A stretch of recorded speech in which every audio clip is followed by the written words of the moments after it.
Buckle up, because episode 5 of Shogun, titled Broken to the Fist, is a wild ride. It's got everything.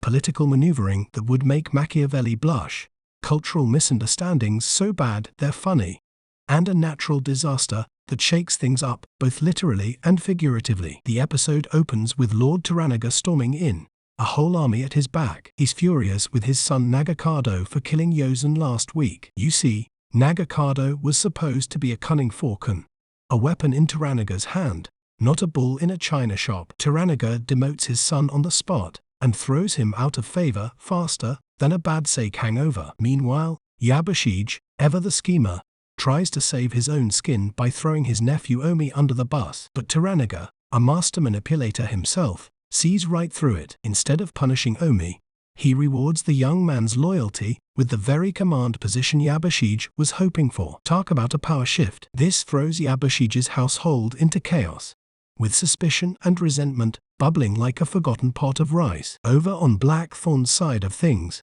life just got a whole lot more complicated. Remember Mariko's supposedly dead husband, Buntaro? Well, he's back, very much alive, and ready to stir the pot. Toranaga, with a mischievous glint in his eye, insists Mariko stay with Blackthorne as his interpreter. But guess who gets to move in too? Yep, Buntaro. Think sitcom with a lot more sword play and a whole lot less laughter. Things quickly go from awkward to disastrous. Blackthorne, bless his barbarian heart, hangs a dead pheasant outside his house to dry. The smell, well, let's just say it could clear a room faster than a shouted insult. When Mariko tries to explain the cultural faux pas, Buntaro, already bristling at the situation, takes it as an attack. Dinner is a tense affair, with a clash of cultures so loud you could practically hear the chopsticks snapping. As if things couldn't get any worse, Buntaro gets a little too friendly with Mariko after dinner, and Blackthorne, ever the protector, loses his cool. Their fight ends with a surprising apology from Buntaro, who blames the whole thing on too much sake. The next morning, Blackthorne learns a heartbreaking truth. Hiro, the kindly old gardener who buried the offending pheasant, is dead. The village headman, unable to tolerate disobedience, killed him. Blackthorne is devastated, and the weight of being a foreigner in this strange land presses down on him even harder. Just when he's about to reach his breaking point, the earth decides to join the party. A massive earthquake strikes, causing a mudslide that threatens to engulf Toranaga. In a moment of pure instinct, Blackthorne pulls him to safety. This act of bravery, however, comes at a cost. Blackthorne gives Toranaga the very swords Mariko gifted him, raising eyebrows all around. Meanwhile, Yabushige, still obsessed with finding Toranaga's spy, stumbles upon his hidden hideout. But before he can make a move, Akinao, the disguised samurai spy, steps in. With a cunning plan, he throws suspicion onto the already deceased Hiro, expertly using a dead man as a scapegoat. And the episode ends with another bombshell. Okiba no Kata, the sole consort of the deceased Teiko, reunites with her son, Ichio. But this isn't just a happy family reunion. Okiba asserts her control over the other daimyo,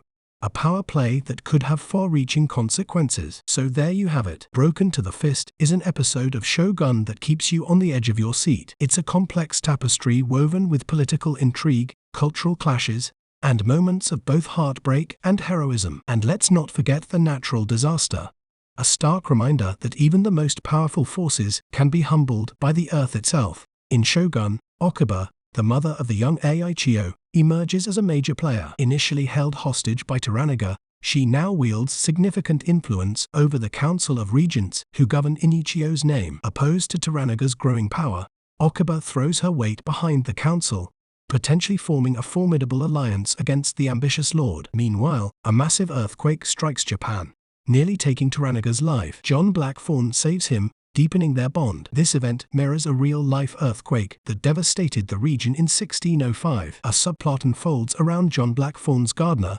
Uojiru. Blackthorne's cultural misunderstanding leads him to joke about killing anyone who touches a smelly pheasant he's drying. Taking this seriously, Uojiru removes the pheasant, and for this crime, he's executed. However, a twist emerges.